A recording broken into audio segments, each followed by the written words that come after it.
The rain drummed on the roof of my old house in Lawrenceville so insistently, as if trying to reach my soul. I, Florence Drennan, 76 years old, sat by the window, peering into the gray haze and clutching a photograph in a simple wooden frame. It was a picture of my grandson Brenton, the only person who had made my heart beat for the last 23 years. Now he was gone, or so the whole world believed. An accident on a boat 2 weeks ago. His body was never found. I traced his face with my finger on the glass. So young, only 23. Light blonde hair, slightly curly at the ends, inherited from me, not from his mother, my daughter Evelyn. Dark amber eyes, also my trait. But the smile, wide open, definitely from his grandfather. My Holden was never stingy with smiles. "You were so much like him," I whispered, my words dissolving into the emptiness of the room. The phone on the table vibrated briefly. Another condolence message. I didn't check it. I had received so many over the last few days that all the words had merged into one meaningless stream. None of these people knew Brenton the way I did, and none of them knew how much pain and rage was tearing me apart. I put the photo down and picked up another one from the coffee table, a collage of small pictures. Brenton at 5 years old on the swing in my garden. At 10, fishing with his grandfather, proudly showing off his first catch. At 15, an awkward teenager with a guitar. At 18, in his graduation suit, looking serious beyond his years. And the last one, taken just a couple of months ago, in a formal business suit near his new workplace at an insurance company. And now he's gone. And the only person who should have been at his funeral besides me chose to go to the other end of the country. My own daughter. I put down the photo and clenched my fists so hard that my nails dug into my palms. "How could you, Evelyn?" My voice sounded hoarse in the silence of the room. The funeral was 3 days ago. A symbolic one with an empty coffin. The ceremony was held at the old St. Agnes Church, where Holden and I had once been married, where Evelyn had been baptized, where I had said goodbye to my husband 12 years ago. There were few people at the funeral, a few of Brenton's colleagues from the insurance company, 2 friends from school, Mrs. Croft, a neighbor who remembered him as a boy, and me, an old woman in black who had lost the last thing that gave her life meaning. Evelyn wasn't there. She sent a wreath and a message. "Mom, Camden and I can't fly out. We're in Europe, and the tickets are non-refundable. You understand, we've been planning this trip for a long time. I'm very sorry, I'll call you when we get back." Non-refundable tickets, a trip planned long ago. And the fact that your only son died is, of course, an unfortunate hindrance to your plans with your new husband. I went into the kitchen and poured myself a strong cup of tea. My hands were shaking, and some of the liquid spilled onto the countertop. I wiped up the puddle with a napkin, my movements mechanical. Evelyn had always been like that. First her, then everyone else. As a child, she demanded attention. As a teenager, freedom and money, then understanding for her eternal problems with men. And always her interests came first. 3 husbands in 48 years. Branton was from the first. Elliot Pierce, a programmer who couldn't stand her constant tantrums and left when the boy was 5. They also had a daughter, Laurel, 4 years younger than her brother. But she stayed with her father after the divorce. Evelyn didn't even fight for her, only for alimony. Her second husband, I don't remember his name, so fleeting was his presence in her life, lasted only 2 years. And now there's the third, Camden Barrett, whom she met just a year ago at some exhibition. He owns an antique shop, loves expensive watches and cheap compliments. I've only seen him twice, but that was enough to realize that he's just another loser in my daughter's life, who has absolutely no idea how to choose men. They got married 3 months ago. Branton was at the wedding. He was always a good son, despite how little attention Evelyn paid him. He said the ceremony was lavish and that Camden tried hard to appear sincerely in love. I took a sip of tea and grimaced. It was too strong and had already cooled down, just like my life. Brenton often stayed with Holden and me when he was a child. Evelyn was glad to get rid of him. She had more time for her turbulent personal life after the divorce. We didn't mind. Holden taught him how to fish, build birdhouses, and fix up an old pickup truck. I read to him before bed, taught him how to bake apple pie and play chess. When Holden was gone, Branton was my comfort. He was 11, but he acted as if he understood the depth of my loss. He would sit next to me, put his childish hand on my fingers, and say, "Grandma Flo, Grandpa would want you to smile. Remember how he always said that?" I remembered. Holden often repeated, "Smile, Flo. Even when you feel like crying, smile. It will fool the sadness." Now, no smile could fool my sadness or my anger. I got up from the table and went to the sideboard where I kept the family papers. A plan gradually formed in my head. Revenge? Justice? I don't know what to call it. But Evelyn couldn't get away with such betrayal. The old grandfather clock in the living room ticked quietly, a gift from Holden on our 20th anniversary. Each tick seemed to measure the time remaining before my decision. I took out the folder with the documents, the will that Holden and I had drawn up many years ago. The house in Lawrenceville, bank accounts, shares in several companies, not a fortune, but a decent amount. Everything was supposed to go to Evelyn after my death. Now I knew I would change that. The phone rang, making me jump. The screen lit up with the name Mrs. Croft. My neighbor, a sweet woman in her 80s, often called to check on me. "Hello, Doris," I answered, trying to keep my voice steady. "Florence, dear, how are you?" Her voice was full of concern. How can a woman who has buried her grandson be? "I understand. Would you like to come over for tea? I baked your favorite blueberry pie." "Thank you, Doris, but not today. I have urgent business to attend to." "You've always been strong, Florence. Not like—" She stopped, but I knew what she wanted to say. "Not like your daughter." "Thank you, Doris. I'll call you tomorrow." I hung up and went back to my papers. My relationship with Evelyn had always been complicated. As a child, she was Holden's little princess, and he often spoiled her, despite my objections. Problems began in her teens, skipping school, secretly smoking cigarettes, experimenting with alcohol for the first time. Holden always defended her. "She's just trying to find herself, Flo. We were young too." But I saw in her what my husband didn't notice: calculating and selfish. She knew how to turn on the tears and remorse just when she needed to. When Evelyn got pregnant with Brenton at 21, barely out of college, Holden was disappointed but supportive. So was I, even though I thought Elliot was weak-willed. They got married a month before the baby was born. With Branton's arrival, Evelyn quickly realized that motherhood wasn't for her. She handed her son over to nannies and then more and more often to us.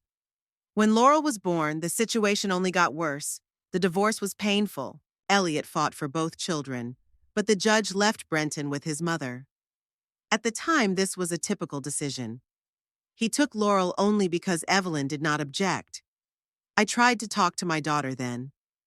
"Think about the children, Evelyn. They need a mother." I still remember her answer. "Can you not tell me how to live my life, Mom? I'll take care of my children myself. Laurel is better off with Elliot. She's always been a daddy's girl. And I won't abandon Brenton." She didn't abandon him, but she wasn't a real mother either. Her son was a burden to her, which she shifted onto Holden and me whenever possible. Years passed. The relationship grew colder and colder. After Holden's death, Evelyn called less and less often, visiting at most once a month, if that. Instead, she constantly asked for money. For a new car, for apartment repairs, for a vacation that she so desperately needed to recharge her batteries. Brenton grew up to be a fine young man in spite of, not because of, her parenting. He resembled Holden not only in appearance but also in character, just as reliable, honest, and hardworking. He often came to visit me on weekends, even as an adult. He talked about his work, his plans, his dreams. A month ago, he arrived looking agitated. "Grandma, I think I'm in trouble," he said, sitting in the kitchen with a cup of tea. "What happened?" I was immediately alarmed. "I can't tell you the details yet, but I found something bad. Something to do with Mom and Camden." "What exactly?" He shook his head. "Not now. I need to figure everything out. I promise I'll tell you when I'm sure." We didn't return to the subject. 3 weeks later, I got a call from the police informing me of an accident. I shuddered, returning from my memories to reality. It was already getting dark outside, and the rain was getting heavier. The thought that had been spinning in my head all day finally took shape. I decided to change the will. Evelyn wouldn't get a cent. Not this house, not the money, not the stocks. Everything would go to charity. to a fund that helps children with cancer. Branton used to donate to them regularly. He said he had a friend in school who died of leukemia. I took out my phone and dialed my lawyer, Nathan Willis. He answered on the third ring. Mrs. Drennan, how can I help you? Nathan, I need to change my will urgently. When can you see me? I'm sorry for your loss, he said sincerely. I can come to your office tomorrow morning if that's convenient for you, around 10. Yes, that would be perfect. Okay. May I ask what changes you would like to make? I want to disinherit my daughter. Completely. There was a pause on the other end. That's a serious decision, Mrs. Drennan. Are you sure? Absolutely. See you tomorrow, Nathan. I hung up the phone and felt a strange sense of relief. It was as if some of the weight that had been pressing down on me for the last few days had loosened its grip. Evelyn deserved it. A woman who couldn't interrupt her trip to attend her own son's funeral didn't deserve a penny of what I had accumulated in my lifetime. I think Holden would agree with me. Even though he always defended his daughter, even he would have been shocked by such behavior. My gaze fell on Brendan's photo, and my heart ached again. So young with so many plans. He wanted to travel, to start his own business someday. And now he was gone. They hadn't even found his body to give him a proper burial. I turned off the light in the living room and slowly climbed the stairs to the bedroom. Tomorrow, my path of revenge would begin. I don't know if it will bring me relief, but it will definitely bring justice. Right now, I needed to lie down and at least try to sleep, even though I knew it would be fitful and restless, as it had been every night since I was told of Branton's death. But this decision, this plan of action, gave me a purpose. And when you're 76 and you've lost almost everyone you love, a goal is the only thing that keeps you going. I will fight for justice, for Branton's memory. Evelyn must understand that her actions have consequences, and I will do everything I can to make sure those consequences catch up with her as soon as possible. The morning was cloudy, but the rain had finally stopped. I woke up before the alarm clock, as I often had in recent years. Old age has its drawbacks. Your sleep becomes light and sensitive, as if your body is saving the precious hours of life you have left. I got up, threw on my old robe, and went to the window. The wet branches of the apple tree in the garden glistened, reflecting the timid morning light. Holden had planted this apple tree the year Evelyn was born. Our daughter will grow up with this tree, Flo, he said at the time. Well, the tree grew strong and generous, but Evelyn... I turned away from the window, not wanting to continue that thought. Today I had to focus on the task at hand, not on bitter memories. Nathan Willis had promised to come by at 10. I went down to the kitchen, put the kettle on, and started making breakfast, simple oatmeal with apples. My gaze fell on the refrigerator, where a magnet held a photo of Branton from last Christmas. He was standing next to a decorated Christmas tree, wearing a silly reindeer sweater that I had given him as a joke. I'll do it for you, my boy, I whispered. After breakfast, I took a shower and dressed carefully. A dark blue dress, a string of pearls that Holden had given me on our 40th anniversary. I didn't want to look like a grief-stricken old woman in front of the lawyer. Florence Drennan always kept her back straight, even when the world around her was falling apart. That's who I am. That's how my parents, who lived through the Great Depression, raised me. Never show weakness, Florence, my mother used to say. This world chews up and spits out the weak. I grew up on a small farm in Wisconsin. My father worked tirelessly. My mother ran the household and raised the three of us, me and my two brothers. Money was always tight, but we never went hungry and were always neatly dressed. Every penny was saved, every item was used to its fullest potential. When I turned 16, my father suddenly died of a heart attack. My mother was left alone with 3 teenagers and a farm that needed a man's hands. My older brother Roy took over the farm, my middle brother Lars got a job at a sawmill, and I started sewing custom orders for neighbors to contribute to the family budget. We managed. My mother didn't let us get depressed or start feeling sorry for ourselves. Life goes on, she said, and you will go on with it. I learned that lesson for good. When Holden died, I didn't allow myself to sink into despair. When Evelyn did something foolish again, I didn't wail. I took action. And now, having lost Brenton, I wasn't going to just mourn. I was going to take action. The doorbell rang at exactly 10 o'clock. Nathan Willis was a punctual man, another quality I appreciated about him. "Good morning, Mrs. Drennan," he said, taking off his hat as he entered. He was a tall, thin man in his 50s with neatly trimmed gray hair at his temples.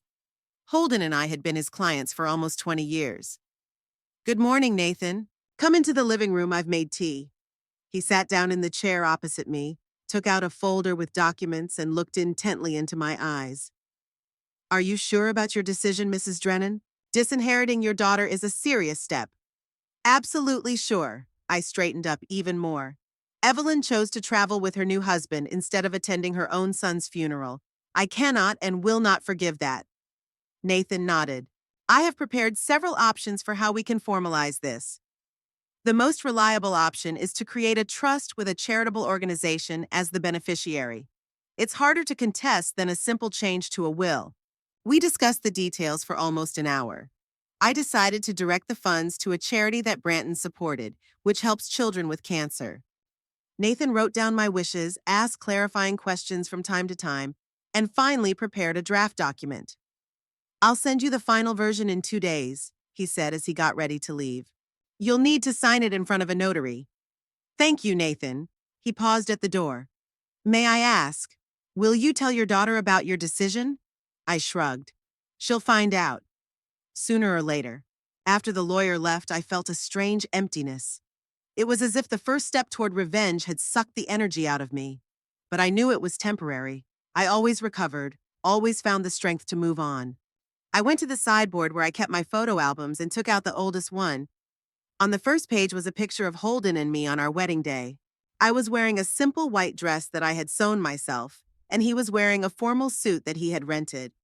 We met in Milwaukee, where I had moved after my mother's death. I worked as a seamstress in a tailor's shop and rented a tiny room. Holden was a junior engineer at a construction company. He won me over with his reliability and sense of humor. "Flo, you're the only girl who laughs at my jokes. It's fate," he said when he proposed. We lived together for 42 years. It wasn't always smooth sailing. There were arguments and difficult times, but we were always a team. Even when we disagreed, like on how to raise Evelyn, we solved problems together. Flipping through the pages of the album, I saw how our faces changed, how Evelyn came along, how we moved to this house in Lawrenceville when Holden was promoted to chief engineer, how Branton, our first and only grandson, came along. The last photos of Holden were taken a month before his death. We were in the backyard, barbecuing for the neighbors. He already looked tired, though we didn't yet know about the cancer eating away at him from the inside. By the time the diagnosis came, it was already too late. I closed the album and put it back on the shelf. Sentimentality was a luxury I couldn't afford right now. I spent the rest of the day doing routine chores, trying not to think about the upcoming confrontation with my daughter. Evelyn promised to return from her European tour in 3 days. I was sure she would come to me, not to mourn her son, but to discuss the inheritance. She had always been practical about such matters. The memory of how Evelyn had behaved after Holden's death stirred up a new wave of anger. She came to the funeral, of course. She stood next to me at the coffin and accepted condolences. But the next day, when we returned home, the first thing she asked was, "Mom, what about Dad's savings? He had insurance, right?" I was so stunned by the question that I didn't even know how to respond. Branton, who was 11 at the time, heard it and ran out of the room in tears. And now history was repeating itself. Only the roles had changed. Now she had lost her son, but she didn't even bother to interrupt her trip for his funeral. In the evening, I went to Mrs. Croft's house so I wouldn't have to sit in an empty house alone with my heavy thoughts. Doris had always been a good neighbor and had become a close friend after Holden's death. "You look determined, Florence," she said, pouring tea. "That's good. Better than yesterday." "I did something today. I changed the will." Doris raised her eyebrows but didn't ask for details. She knew about my complicated relationship with my daughter. "Did Evelyn call?" she asked. "No, but she'll be back in 3 days." "What are you going to tell her?" I shook my head. "I don't know yet, but I don't think our conversation will be pleasant." Doris sighed. "You know, my mother always said revenge is a dish best served cold, but sometimes I think it's better not to serve it at all. This time I can't just forgive and forget Doris. Not after what she did. I understand, just be careful that the anger doesn't eat you up inside. I nodded, but deep down I knew it was too late for such warnings. The anger had already taken root in me, become a part of me, guiding my actions. 3 days later on Saturday, I signed a new version of the will in the presence of a notary brought in by Nathan. Everything was official, legal, and, as the lawyer assured me, virtually unchallengeable. If your daughter wants to challenge this decision, she will have to prove in court that you were incapacitated or under pressure, Nathan explained. Given the circumstances and your relationship history, that will be virtually impossible. I felt a dark satisfaction as I signed my name. It was done.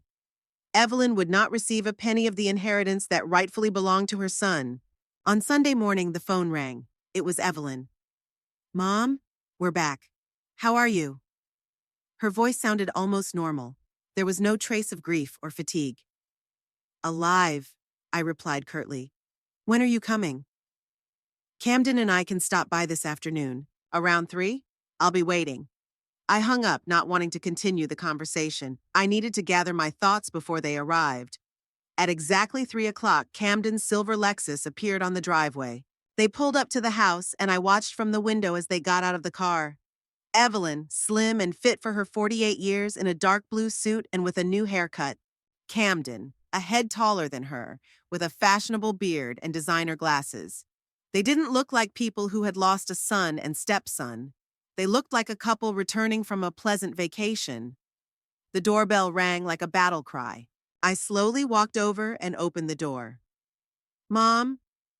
Evelyn stepped forward and hugged me. A perfunctory gesture, without any real feeling. How are you holding up? Come in. I ignored the question and gestured for them to enter the living room. They sat down on the sofa and I sat in the armchair opposite them. We were silent for a few seconds. How was the funeral? Evelyn finally asked. How could the funeral go without the deceased's mother? I replied, not hiding my bitterness. Evelyn sighed. Mom, I already explained we couldn't change our plans at the last minute. Tickets, reservations. Of course. Tickets are more important than your son. Camden put his hand on Evelyn's shoulder in a comforting gesture. Mrs. Drennan, we both mourn Branton deeply. It's a terrible tragedy. But Evelyn needed a distraction, or she would have simply broken down. I looked at him, smooth, polished, with rehearsed sympathy on his face. And how did you manage to recover so quickly? You both look wonderful for people who have lost a loved one. Evelyn tensed. What are you trying to say, Mom? Nothing, just an observation. There was an awkward pause. Then Camden cleared his throat. Mrs. Drennan, we came to see how we could help. I understand that the funeral arrangements have fallen on your shoulders, and we are prepared to cover all expenses. That's not necessary. Everything has been paid for. Still, he insisted, if there are any additional expenses... If you're referring to Branton's insurance, I interrupted, I'm not the beneficiary. It's a children's cancer fund. It was true. Branton had decided that 2 years ago. Evelyn and Camden exchanged quick glances. Something flashed between them. Surprise? Anxiety? But it quickly disappeared. That's not what we're talking about, Mom, Evelyn said with a strained smile. We just want to help you through this difficult time. I decided it was time to get straight to the point. I changed my will yesterday, I said in an even voice. You are no longer my heir, Evelyn. There was a dead silence. Evelyn's face slowly changed, her smile disappearing, replaced by disbelief.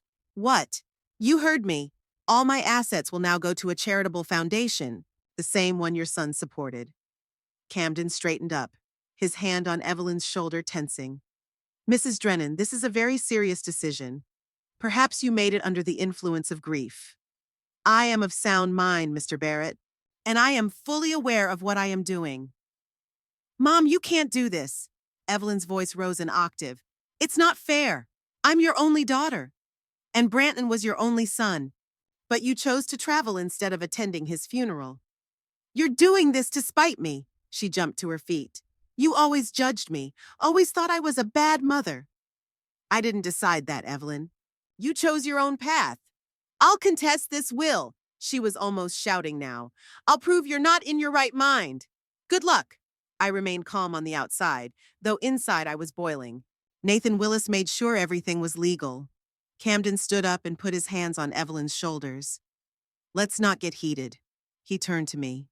Mrs. Drennan, I understand your feelings, but perhaps we could find a compromise. A small share for Evelyn? No compromises. I cut him off. The decision has been made. Evelyn broke free from her husband's grip. You've always been heartless, Mom. Always. Even with Dad, you were cold and calculating. It hurt, but I didn't show it. Don't you dare bring your father into this, I said quietly. He would be the first to tell you that you deserve it. Oh, sure, St. Holden, she clapped her hands sarcastically. You turned him into the perfect husband after he died, but I remember how much you two fought. We fought because he always defended you, even when you were wrong. See? Even now you can't admit you were wrong. She always pressured me, always demanded the impossible. We stood facing each other like two duelists. Camden tried to stand between us, but Evelyn pushed him away. All I asked of you was responsibility, Evelyn, I said. It's not my fault you couldn't deliver. Maybe you're the one to blame for Brenton's death, she shouted.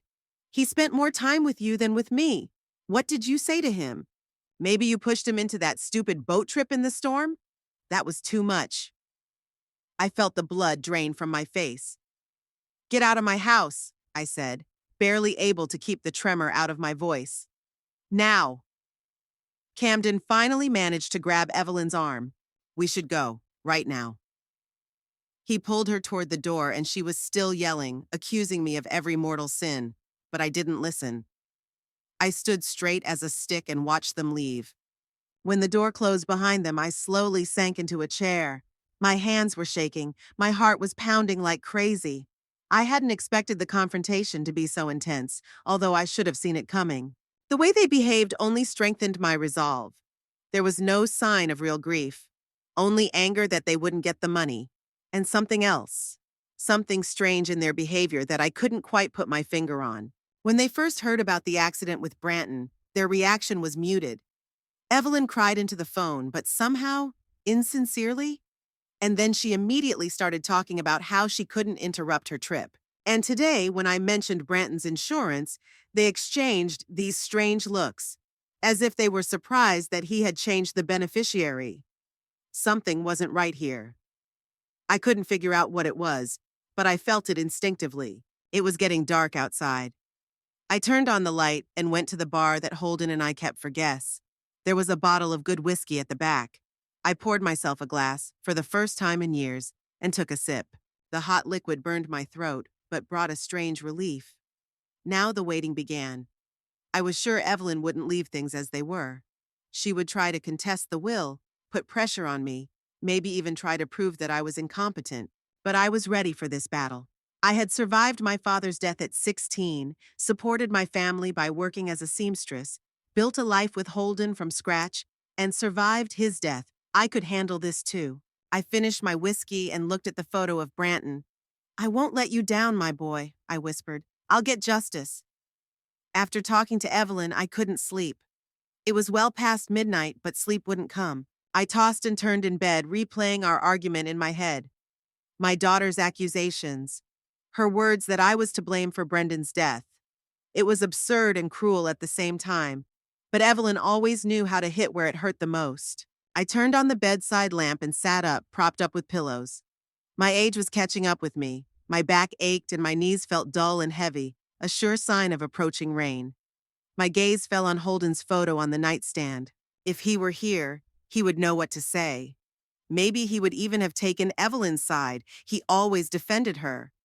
But even Holden couldn't have justified her absence from her son's funeral. I reached for my phone to check the time and noticed an unread message. Strange, I hadn't heard the notification sound. The message was from Branton.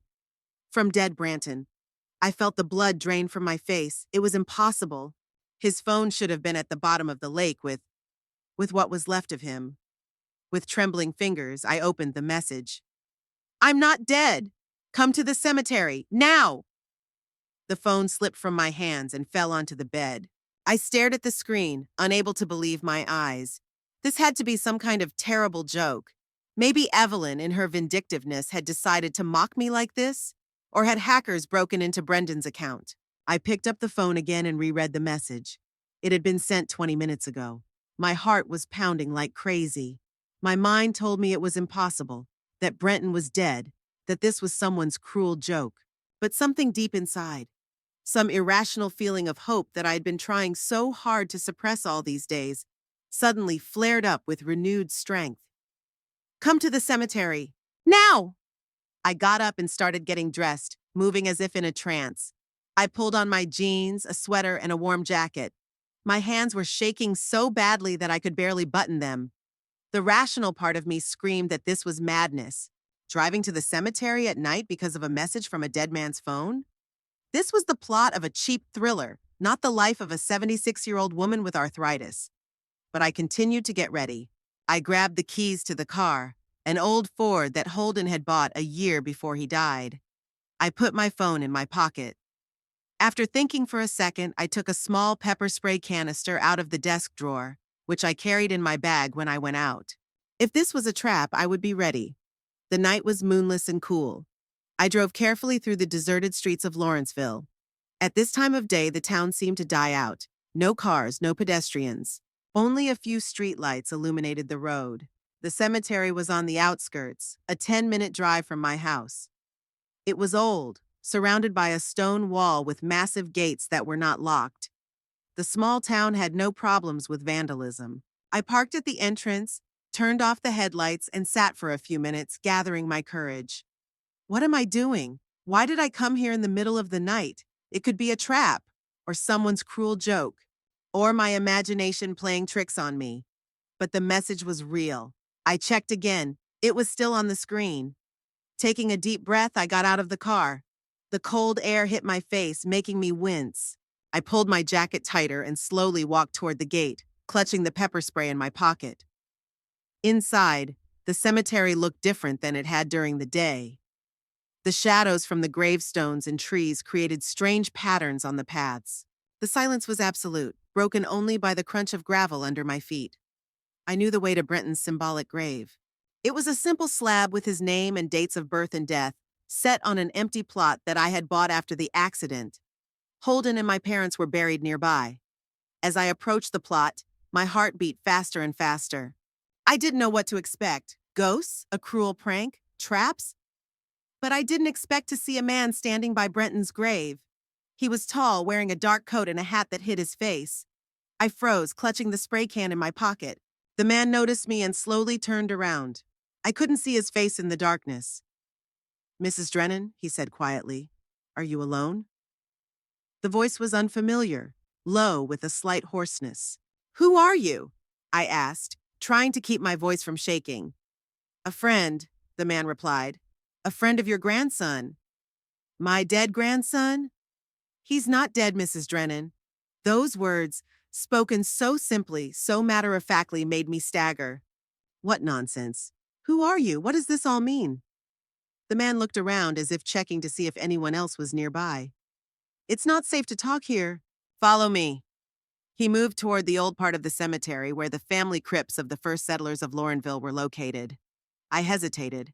Following a stranger into the dark part of the cemetery was pure madness. "I'm not going anywhere until you explain what's going on," I said firmly. The man stopped and turned back to me. "Mrs. Drennan, your daughter and her husband are in danger, and so are you. We can't risk talking here in the open. Please trust me." "Why should I trust you?" "Because Branton trusts me, and because you have no choice if you want to see your grandson alive." Those words settled the matter. I followed him, clutching the spray can tightly in my pocket and mentally memorizing the way back in case I had to run. We walked in silence for about 5 minutes until we reached an old crypt with the partially faded inscription, "The Whitmore Family."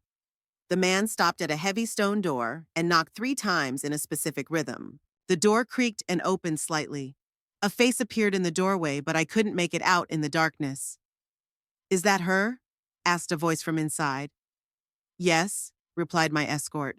"All clear." The door opened wider and the man gestured for me to enter. I took a deep breath and stepped inside the crypt. It was dark inside, with only the faint light from the flashlight illuminating the space. I saw stone walls, old sarcophagi, dust, cobwebs, and a figure standing in the corner.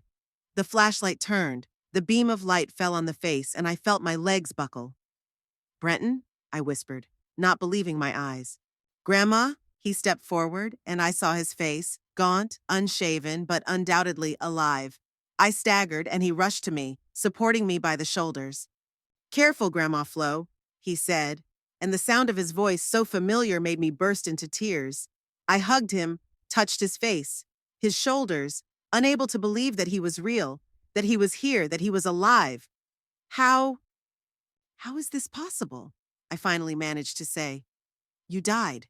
An accident on a boat." "It was staged," he replied quietly. "I had to disappear." "But why? What's going on, Branton?" He exchanged glances with the man who had brought me here. The man nodded and walked to the other end of the crypt, giving us a chance to talk. "It's a long and complicated story, Grandma." Branton rubbed his face with a gesture I knew so well. "I don't even know where to start." "Start at the beginning." I squeezed his hands tighter. "Start at the beginning." He nodded, gathering his thoughts. "Remember when I worked for the insurance company? My department dealt with insuring art and antiques. Mostly formalities.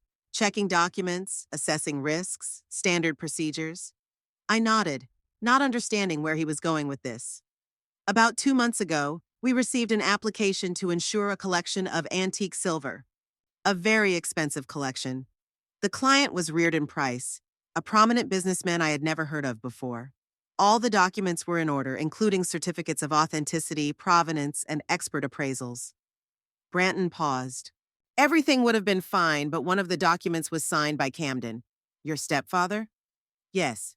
He is listed as an independent appraisal expert." I was surprised by the coincidence and decided to show him these documents when I came to my mother's for dinner. I thought he would be interested. Branton smiled grimly. When I showed him the copies, he turned pale. He started asking who the client was, whether I had seen the originals of the collection, and asked strange questions. Then he quickly ended the conversation, saying he had to make an urgent phone call. I listened, trying to piece together the puzzle. The next day, my mother came to my work. She was very excited. She asked to talk in private, and we went to a cafe across from the office. There she told me a shocking story. Brenton took a deep breath. "It turns out that Camden has been selling fake antiques for several years. He has contacts with craftsmen who make almost perfect copies. Then he sells them as originals through his antique shop. And Mom..." He paused. "Mom is involved too. She keeps the records, helps with the provenance, and sometimes poses as an appraisal expert." I felt a chill run through me. "But that's fraud, a criminal offense." "Of course, and a very serious one, considering the amounts involved. But it gets worse. Reardon Price, the man they defrauded with this silver collection, is not just a businessman. He has ties to organized crime, and he really, really doesn't like being cheated." "My God," I whispered. "What happened next?" "Mom said that she and Camden were in danger, that Price had become suspicious and hired another expert to re-examine the collection. She begged me not to do anything, not to report their fraud to anyone. She said they were trying to resolve the issue." Branton shook his head. I was in shock. I didn't know what to do. I promised to think about it and not make any rash decisions. The next day, when I was leaving work, a man approached me. He called me by name, described where I lived and my daily routine. He said that Mr. Price would like to talk to me. "Did he threaten you?" "Not directly, but the message was clear." I called my mom and told her what had happened. She was panicked. She said I was in danger too, that Price now thought I was involved in their scheme. Camden suggested a plan to fake my death so Price would stop looking for me. "And you agreed?" "Not right away, but then Camden showed me photos of my sister Laurel. Recent photos, clearly taken without her knowledge. Near her home, near the university where she studies. And he said that Price's people were watching everyone close to us. I felt my heart sink with fear for my grandson and his sister. Was it blackmail? More like motivation, I agreed. They organized everything, rented a boat, spread rumors about my trip. I staged a fall overboard during a storm and sailed away in a small boat that had been prepared in advance to the opposite shore. where a car was waiting for me. And then I became dead. Camden gave me some money and new documents. He said they would sort things out with Price, and soon everything would be fine and I could return. In the meantime, I had to lie low and not contact anyone from my old life. Branton smiled bitterly. I hid, changed motels, lived like a fugitive, and waited for news from them, but they never contacted me. And then I accidentally found out that they had left for Europe right after my funeral. On their honeymoon, I hissed through clenched teeth. Exactly. I realized they had simply used me. They got rid of a potential problem. After all, I could have gone to the police or told Price. And now I'm officially dead. No one is looking for me, and they can continue their business undisturbed. I looked at my grandson, and the anger that had been boiling inside me for the last few days took on new strength and direction. Evelyn knew you were alive and still let me mourn? She arranged this fake funeral? My voice trembled with rage. Yes, Branton replied simply. I'm very sorry, Grandma. I wanted to contact you earlier, but I was afraid you might be under surveillance. And only when my friend, he nodded toward the man who had brought me here, did some reconnaissance and made sure there was no surveillance did I decide to make contact. I hugged him, holding him close, just like when he was a little boy. You did the right thing by contacting me. We'll figure something out. Together. But that's not all, Grandma. Branton pulled away, looking me in the eyes. There's something else you need to know. What? I started my own investigation, and I found out that Mom and Camden weren't just selling fakes. They pulled off something much more serious. I waited for him to continue, feeling a chill run down my spine. They didn't just sell Price fakes. They sold him fakes that had already been sold to other collectors, so they sold the same items twice. I don't understand. It's a double-selling scheme, Branton explained. They find a wealthy collector and sell him a fake antique. Then, after a while, they find an identical item, actually another fake, and sell it to another collector. Both think they own a unique original. And Price discovered this? Yes. He found out that another collector had the same silver collection he had bought, and he realized he had been cheated. Is that why they were so scared? Is that why they made you disappear? Exactly. Camden forged my signature on some documents so that if they were exposed, he could pin everything on me. Now that I'm dead, I'm the perfect scapegoat. And they can tell Price that it's all my fault, that I cheated him and them, and then got scared and faked my death. I shook my head, stunned by the depth of the betrayal. Your own mother? Yes, Branton said quietly. My own mother was willing to sacrifice me for her own safety. The man standing to the side coughed. We have to go, he said. We've already stayed longer than we planned. Branton nodded and turned to me. Grandma, I need your help. I'm gathering evidence against my mother and Camden. To get out of this situation, I need to prove to Price that I wasn't involved in the fraud. Of course I'll help. What should I do? Nothing right now. Act normal. Don't show that you know the truth. I'll contact you in the next few days. Only use this phone number, he said, handing me a piece of paper with a number written on it. I took the paper, feeling my fingers tremble. Be careful, I said, hugging him again. I won't survive if something happens to you. This time for real. I promise, he hugged me tightly in response. Now go. My friend will walk you to your car. I reluctantly let him go, realizing that we had to part ways. See you soon, Grandma Flo, he said with a slight smile. And thank you for believing me. I will always believe you, my boy, I replied. And after taking one last look at his lively face, I turned toward the exit. The man walked me back to the car, walking silently beside me. At the cemetery gate, he stopped. He's a good kid, your grandson, he said. I'll take care of him. Who are you? I asked, still not trusting him completely. A friend, and that's all you need to know right now. I nodded, realizing I wouldn't get any more out of him. Thank you for helping him, I said. Take care, Mrs. Drennan. And remember, not a word to anyone, especially your daughter. He disappeared into the darkness, and I got into the car, still not quite believing what had happened. Branton was alive. My daughter and her husband were criminals, willing to sacrifice their own son, and now I was going to play a part in exposing their schemes. I started the engine and slowly pulled away, realizing that my life had just taken a sharp turn. And this time I was ready to fight not only for justice, but also for the safety of the only person who was truly dear to me. I returned home around 3 in the morning, still in shock from meeting Brenton alive. After locking all the doors, I went to the kitchen and poured myself a glass of water, trying to collect my thoughts. My grandson was alive. It seemed unbelievable, a miracle. But the joy of this discovery was overshadowed by the realization of Evelyn's betrayal. My own daughter had allowed me to mourn a living person, arranged a fake funeral, accepted condolences, and all the while knew the truth. I couldn't sleep. I sat in a chair by the window, watching the darkness of night gradually give way to the gray of dawn. Fragments of today's conversation with Brendan were spinning in my head. His words about the fraud scheme, about the threat from Price, about my mother's betrayal. Around 7 in the morning, the phone rang. I flinched and looked at the phone. Unknown number. Hello? I answered cautiously. Grandma Flo, it's me. Branton's voice sounded muffled. Can you talk? Yes, I'm alone. I lowered my voice, even though there was no one else in the house. I need a temporary place to stay. Nate and I realized he was talking about his friend who had brought me to the cemetery, think that Price's people may be watching the motel where I'm staying.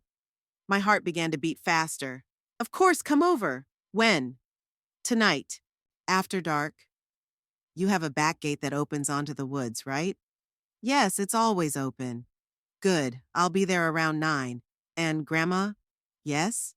Be careful. Don't act out of the ordinary. If Evelyn or Camden call or drop by, act normal. Don't worry. I'm good at pretending, I said, involuntarily remembering all the years I had to hide from Holden, how much Evelyn's behavior disturbed me. See you tonight, Branton said, and hung up. I spent the day in a strange state of alert anticipation. I tidied up the house, prepared enough food for 2, and checked the guest room. All the while, I couldn't shake the feeling that what was happening was unreal, as if I had stepped into one of those detective series I used to watch in the evenings. Fortunately, Evelyn didn't call or come by. After our argument, she probably decided to give me time to think it over regarding the will. Or more likely, she was thinking about a plan to contest it.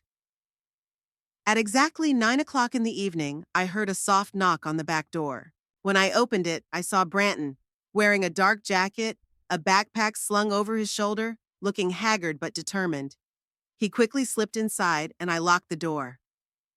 Are you alone? I asked, peering into the darkness behind him. Nate stayed behind to monitor the situation.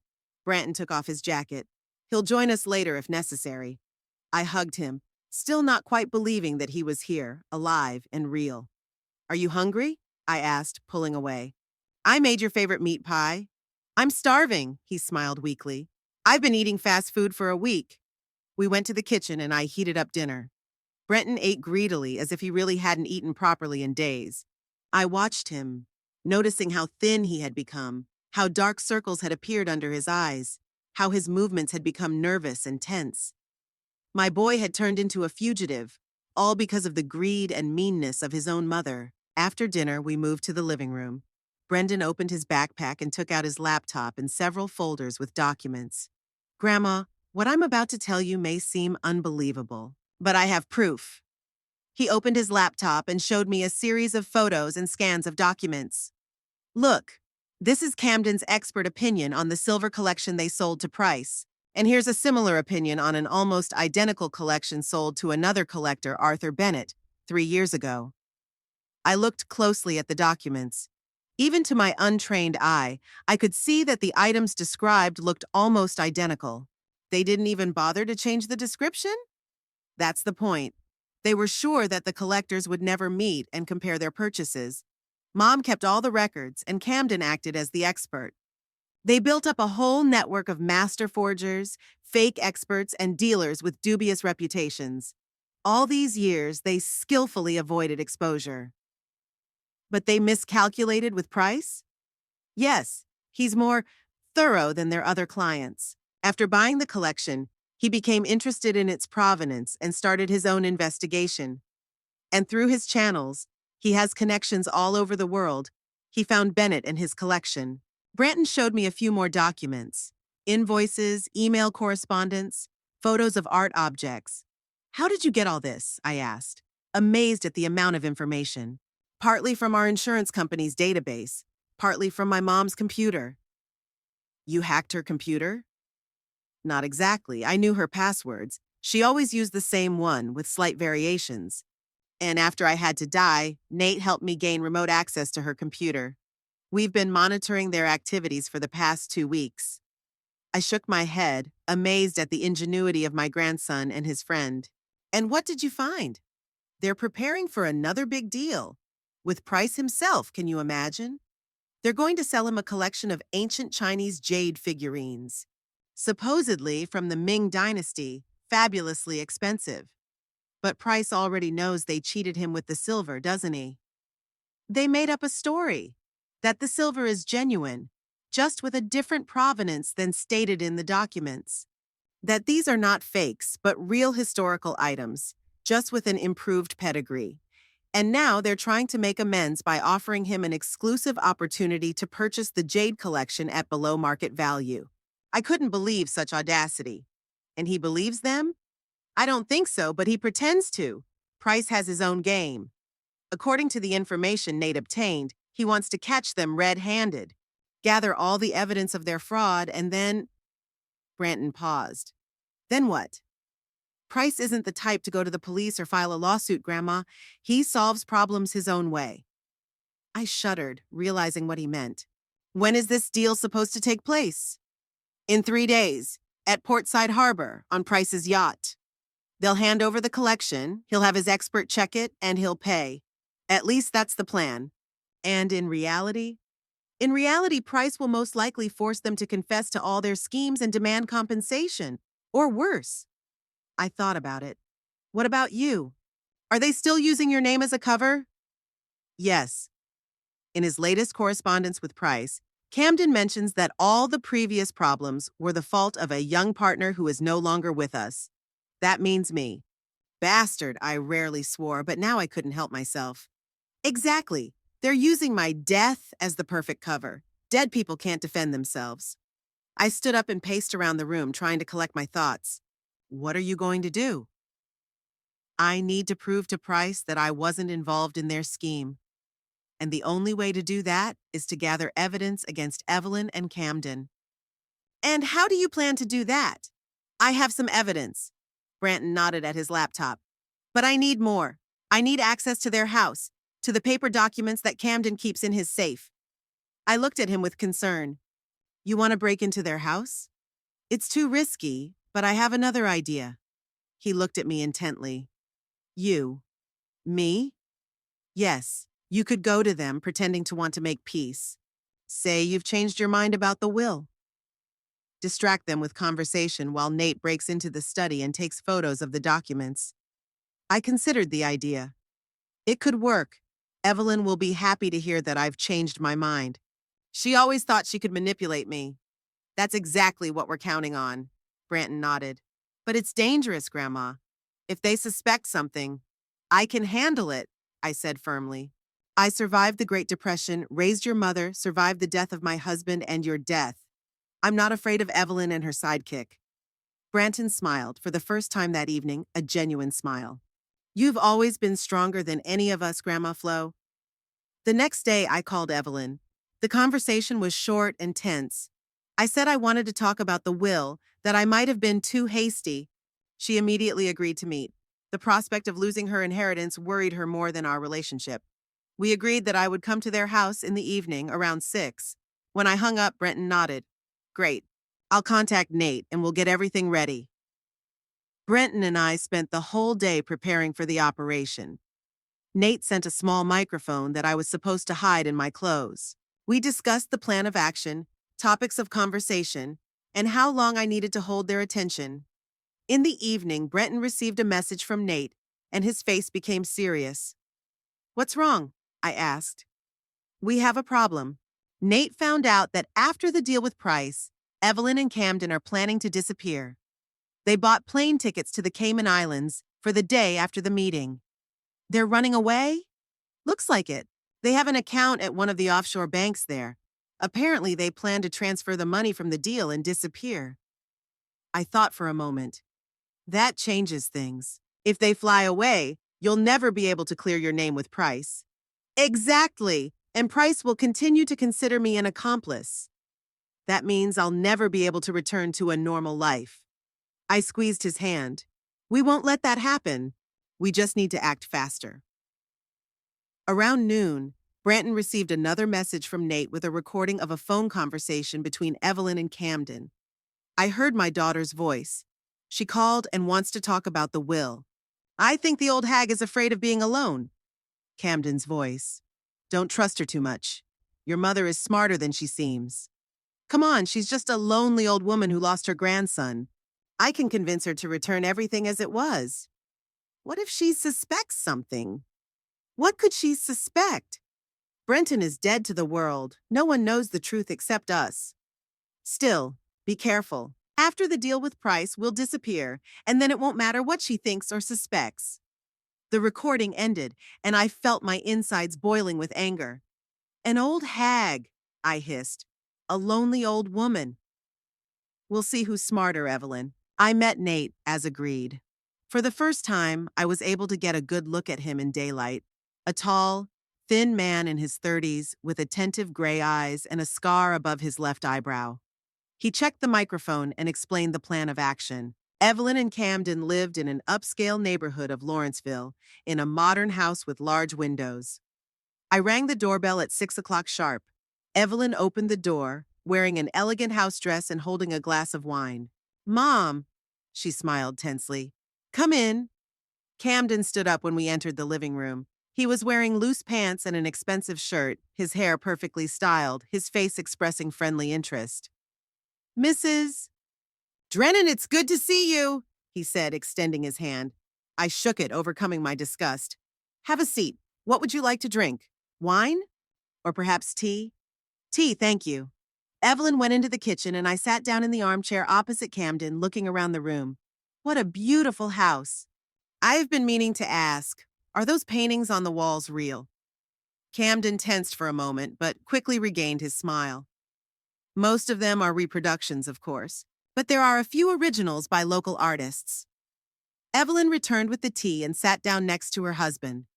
So, Mom, you wanted to talk about the will? Straight to the point, as always. No sympathy for the elderly mother who lost her grandson. Yes, I thought I might have been too hasty. After all, we are family, and family should stick together, especially in difficult times. Evelyn glanced quickly at Camden, and a triumphant smile appeared on her face. I'm so glad you understand, Mom. Brenton's loss has affected all of us. I could barely restrain myself from saying what I really thought about her grief. Yes, the loss of Brenton. It still seems unreal. Time heals, Camden interjected. We all grieve in our own way. Of course, some people grieve by going on a trip to Europe. Evelyn tensed. Mom, we've already talked about this. I needed a distraction. Otherwise, I would have gone crazy with grief. With grief? Yeah, right. It was fear of Price you were running from. The conversation continued, an exchange of false sympathy and platitudes. I asked about their plans, watching their reactions closely. Speaking of the future, have you thought about traveling? After everything that's happened, a change of scenery would do you good. They exchanged quick glances again. Actually, Camden said slowly, we do have some plans. We might go to the Caribbean for a few weeks. That sounds wonderful. The Caribbean is a beautiful place. Warm sea, clean beaches. Perfect for starting over with a clean slate. I could see them tense up at my last words. Suddenly, there was a sound like a knock. Camden froze. What was that? He asked, looking toward the hallway. Probably just the wind, Evelyn said quickly. The window in the bedroom often knocks. Camden looked uncertain. I'll check it out. My heart sank. If he found Nate, there's no need. I think I'll go. It's late, and I still need to take my medicine. Evelyn frowned. But we haven't discussed the will in detail yet. We can do that later. I just wanted to say that I'll think about changing it back. But I need more time. Camden looked annoyed. Mrs. Drennan, we would appreciate it if you would make your decision sooner rather than later. We have certain plans. Don't rush, Mom, Evelyn said quickly, giving him a warning look. I was already in the hallway. I needed to stall a little longer. By the way, I wanted to ask, those silver candlesticks that were in Branton's apartment, what happened to them? Evelyn froze. What candlesticks? The ones that stood on his mantelpiece. The tall ones with the engraving. I'd like to take them, as a memento. Camden and Evelyn exchanged glances, and I saw panic in their eyes. We didn't take anything from his apartment, Evelyn said. All his belongings are still there. The manager is keeping them. A lie. I knew for a fact that Branton never had any silver candlesticks. I just wanted to test their reaction. I see, I said, heading for the door. I'll contact the manager. Goodbye. Camden walked me to the door, too quickly for normal courtesy. We await your decision, Mrs. Drennan. I nodded and left, feeling his tense gaze on me as I walked to my car. When I got home, Branton was waiting for me, pacing nervously in the living room. How did it go? He asked as soon as I walked in. I think it went well. They're definitely hiding something, and my questions about the trip made them nervous. What about Nate? Was he able to… I don't know. There was a noise, and Camden wanted to go check it out, but I distracted them. I hope Nate managed to get away. As if on cue, Branton's phone rang. He answered quickly and put it on speaker. Did it work? He asked. Yes. Nate's voice sounded satisfied. I found the safe and took pictures of all the documents. And something else that will be of great interest to you. I'll be there in 30 minutes. He hung up and Branton breathed a sigh of relief. It worked. Exactly 30 minutes later, there was a knock at the back door. Nate entered, holding a flash drive in his hands. Mrs. Drennan, you were brilliant.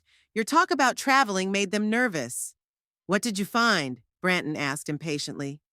Nate plugged the flash drive into Branton's laptop. The documents from the safe are only part of it. I also photographed their tickets to the Cayman Islands and…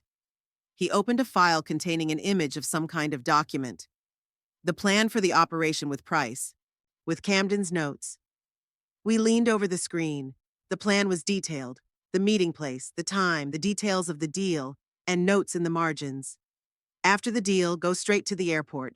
Tickets in the name of Lewis and Helen Ramsey. Fake names, Branton muttered. They really are planning to disappear. And that's not all. Nate opened another file. I found this in a separate folder in their office. A copy of an insurance policy appeared on the screen. It was for Branton's life, for $2 million. Evelyn was listed as the beneficiary. They insured my life. Branton looked stunned. And they didn't tell me about it. That explains why they arranged your death so quickly. I felt a chill run down my spine. They weren't just getting rid of a potential problem, they got a large insurance payout. They used me. In every sense of the word. Brenton's voice was hollow. Nate showed me a few more documents. Bank statements confirming the transfer of a large sum of money, copies of fake certificates for the jade collection they were going to sell to Price, emails between Evelyn and an unknown forger. This is enough to prove their guilt, Nate said, and your innocence. The question is how we use this information. Branton thought for a moment. We need to contact Price. Show him the evidence before the deal. That's risky, Nate objected. He may not believe that you weren't part of the scheme. Then we have to be at the deal, Branton said firmly. Show up at the right moment and reveal the whole truth. I looked at these two young men planning a dangerous operation and felt my heart sink with fear for my grandson. It's too dangerous, I said. Price is not someone to be trifled with. Branton turned to me. We have no choice, Grandma.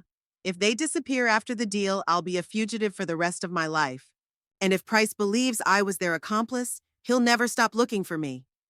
I knew he was right, but that didn't make it any easier. So what now? Now we make a plan, Branton said, exchanging glances with Nate. We have 3 days until the deal, and we have to make the most of them. I looked at my grandson and thought about how Evelyn had betrayed him, betrayed us all. I remembered her words from the phone call. Old hag, lonely old woman. And now I knew that my grandson was just a means to an end for her. This woman was no longer my daughter, and I would do everything I could to protect Brenton from her and her ambitious husband. 3 days flew by in a flurry of preparations. My house became the headquarters of our little operation. Brenton and Nate hardly left their laptops, planning every detail of the upcoming confrontation. The deal is set for tomorrow, 8 p.m., Nate said, showing us a diagram of the marina. Price's yacht is moored here. Security will be stationed around the perimeter, but not too conspicuously. Price doesn't want to attract attention. I sat at the kitchen table, listening intently and trying to remember every detail. Despite my age, I felt unexpectedly alert and focused. Apparently, rage is a powerful stimulant, especially when directed at your own daughter who has betrayed her child. Grandma, are you sure you want to participate? Branton asked me again. It could be dangerous. I've already said it and I'll say it again. I won't stand aside, I replied firmly. Evelyn must see me and look me in the eye when all her lies are exposed. Branton nodded, though I could see the concern in his eyes. He had always been like that, caring more about others than himself. In that way, he reminded me of my Holden. The plan was risky, but carefully thought out. Nate used his connections to gain access to the marina's security system. Branton prepared all the evidence, including the documents from Camden's safe, to present to Price. The key is to choose the right moment, Nate explained. We have to give Evelyn and Camden a chance to present the collection to Price so the deal can officially begin. But we have to intervene before the money is transferred.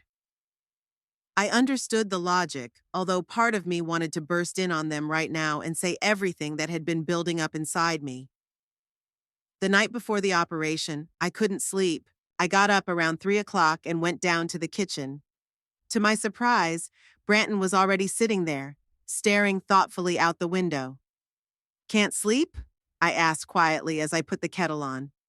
He flinched, then shook his head. Too many thoughts. I sat down opposite him, studying his face. Haggard, with dark circles under his eyes, but determined. What are you thinking about? About Mom. He paused, gathering his thoughts. I always knew I wasn't her priority. But I never thought she was capable of this. I reached out and squeezed his fingers. Some people just aren't cut out to be parents, Branton. It's not you. It never was. I know. He smiled weakly. It's just hard to accept that my own mother used my death for insurance money, that she let you grieve, knowing the truth. We were silent for a while, each lost in our own thoughts. Then Branton looked up. Thank you, Grandma. For everything. For what? For always being there.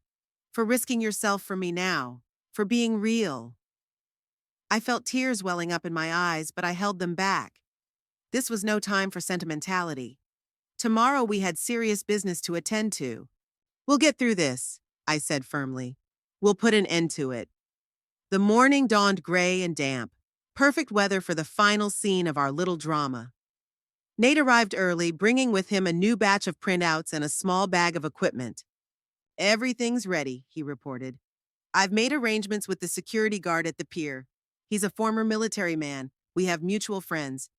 He'll grant us access to the premises without asking any questions. The day dragged on, agonizingly slowly.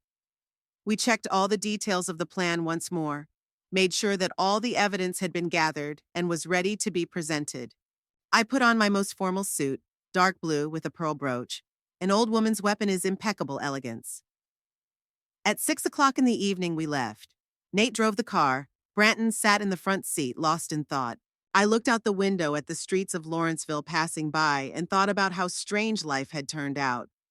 At 76 years old, I was going to confront my own daughter, who had faked her son's death for money. Portside Marina greeted us with dim lights and the smell of salt water. Nate stopped the car in the service parking lot, as agreed. Price's yacht is the Sea Star, he said, pointing to the snow-white vessel moored at the far pier. They should arrive in half an hour. We took up position in a small cafe overlooking the marina. From here, we had a good view of the entire area, including the road where Evelyn and Camden were supposed to arrive. At exactly 7:30, Camden's silver Lexus pulled up to the marina. I tensed as I saw Evelyn and her husband get out of the car.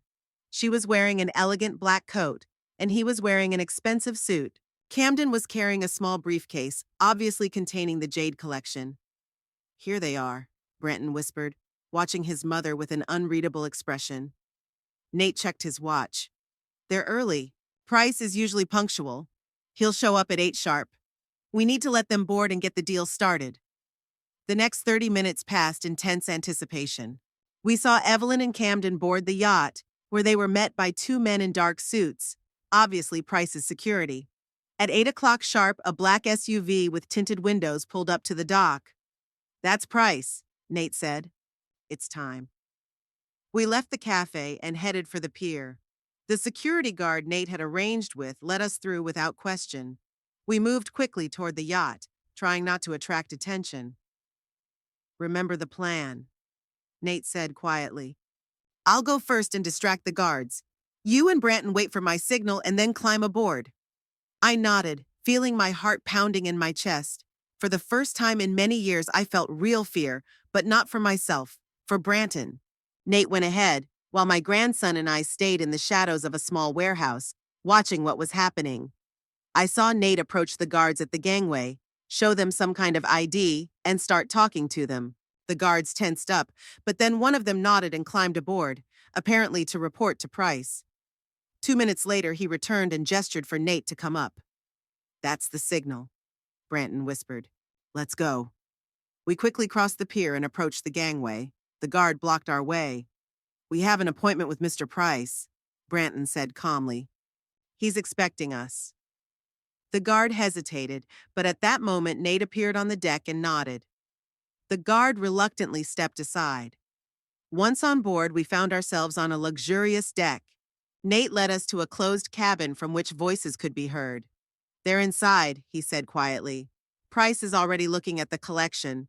I told him I had information about the fakes and he agreed to listen. But he doesn't know about you, Branton. It will be a surprise." We exchanged glances and took a deep breath. The moment of truth had arrived. Nate knocked on the cabin door and opened it without waiting for a response.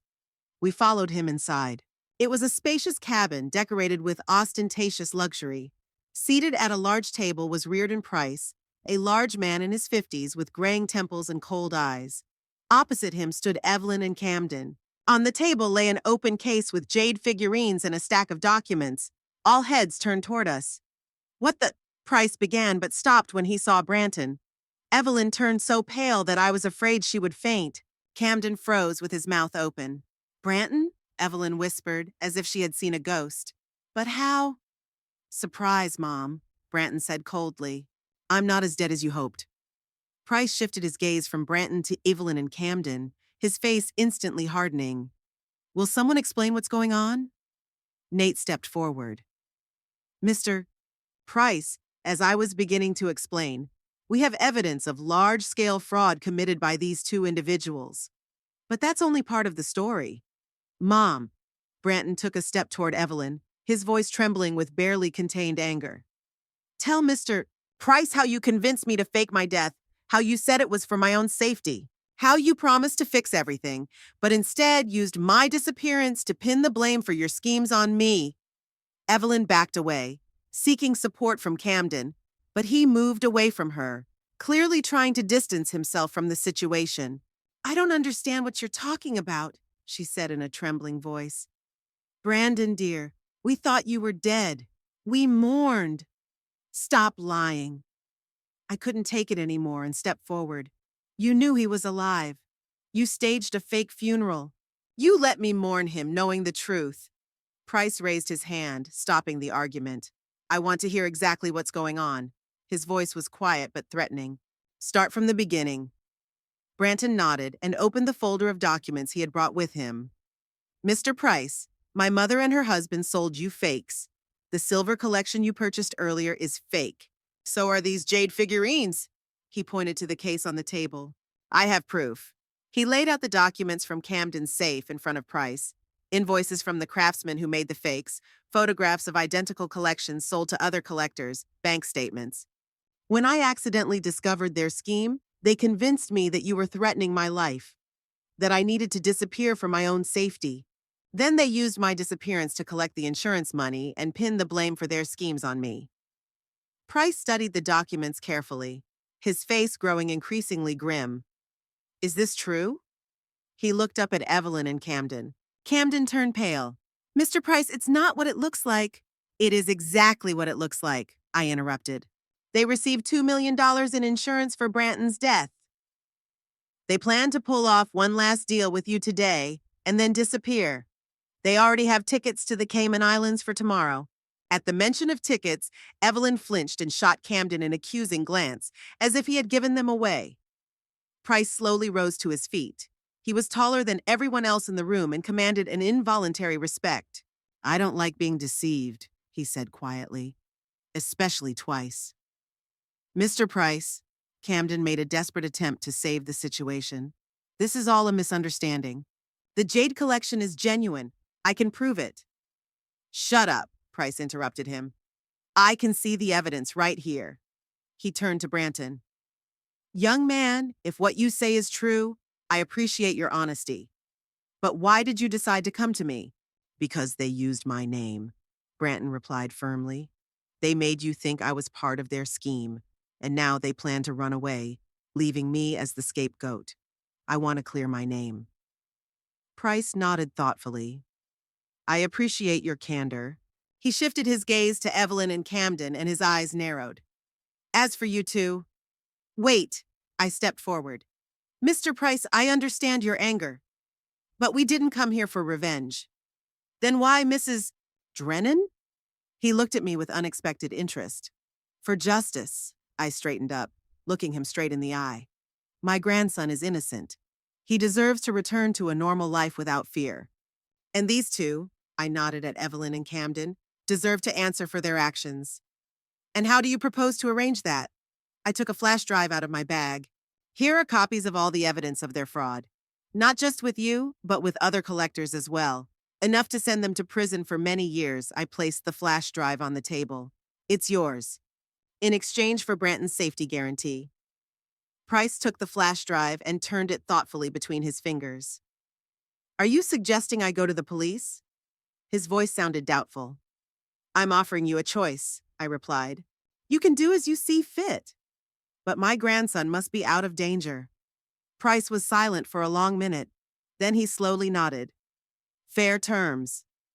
Evelyn, who had been frozen in shock until that moment, suddenly rushed toward Branton. Son, please don't do this. We didn't mean you any harm. We were just trying to protect you. Branton stepped back, not allowing her to touch him. Protect me? You collected insurance money for my death.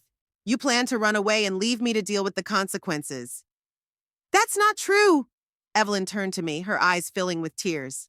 Mom, you can't do this to me. I'm your daughter. Daughter? I shook my head. A daughter doesn't betray her child. A daughter doesn't lie to her mother about her grandson's death. You stopped being my daughter the moment you decided that money was more important than family. Seeing that the situation was hopeless, Camden suddenly lunged for the cabin door. But at the door he was met by two of Price's guards, who appeared out of nowhere. No one leaves the yacht without my permission, Price said calmly. He turned to Nate. You said you work in law enforcement? Nate nodded and showed his ID. I'm a private investigator, but I have good connections in the police force. I can have them arrested without any fuss. Price thought for a moment. All right, I prefer not to attract attention. He looked at Evelyn and Camden. You've deceived me, and I usually deal with such matters in my own way. But given the circumstances, I'll let the law deal with you. Evelyn was sobbing, and Camden looked completely devastated. I looked at them and felt nothing but exhaustion. All these years of tension, conflict, and attempts to mend relationships, it had all been in vain. Some relationships are simply not worth preserving. Over the next hour, events unfolded rapidly. Nate contacted his friends in the police. Price provided all the evidence of fraud and expressed his willingness to cooperate with law enforcement. Evelyn and Camden were taken away by officers, avoiding a public scandal. Before leaving, Evelyn tried one last time to talk to me. Mom, please, she whispered as the officer led her to the police car. Don't abandon me. I'll explain everything. I looked at her, the woman I had given birth to and raised, but had never been able to teach the most important things, honesty and love for others. Goodbye, Evelyn, I said quietly. I'm no longer your mother. And you're no longer my daughter. I turned and walked over to Branton, who was standing at the edge of the pier. He put his arms around my shoulders and we watched silently as the police cars drove Evelyn and Camden away. "It's over, Grandma," Branton said. "We're free." Price kept his word. Through his lawyers, he handed over all the evidence of fraud to the authorities, but insisted that Branton's name be completely cleared of any suspicion. Camden and Evelyn stood trial and received long sentences for fraud, forgery, and insurance fraud. The process of resurrecting Brenton was complicated, but thanks to Nate's connections and the help of a good lawyer, we managed it. The official version was that there had been a mistake in identification and that the body found after the boating accident did not belong to Brenton. I changed my will one last time, now naming Brenton as my sole heir. He objected, saying he didn't need my money, but I insisted. He was the only family I had left, and I wanted him to know how important he was to me. A month after the dramatic events on the yacht, Brenton and I were sitting in my garden. It was a warm spring day, and the apple tree planted by Holden was in bloom, filling the air with a delicate fragrance. "Have you decided what you're going to do next?" I asked as I poured the tea. Brenton nodded. "I'm thinking of moving to Portland. There are good prospects there, and Nate has offered me a job at his detective agency. It turns out I'm pretty good at gathering evidence." I smiled. "You've always been observant. Holden would be proud of you." "What about you?" He looked at me intently. "How do you feel after everything?" I thought about it, looking at the blossoming apple tree. I thought I would feel emptiness or grief over the loss of my daughter, but instead, I feel liberated. It's as if the weight I've been carrying all these years has finally disappeared. "And now?" "Now," I smiled. "I'm going to live. Just live, without drama and toxic relationships. Maybe I'll finally write that memoir I've always dreamed of." Branton took my hand. "I'll visit you every month, and call you every day." "Not every day, you have your own life." I squeezed his fingers. "But yes, visit your old grandmother from time to time."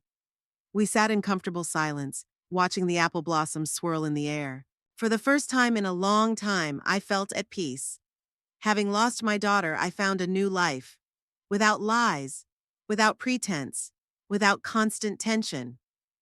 Sometimes you have to let go of what causes you pain, even if it's a part of you.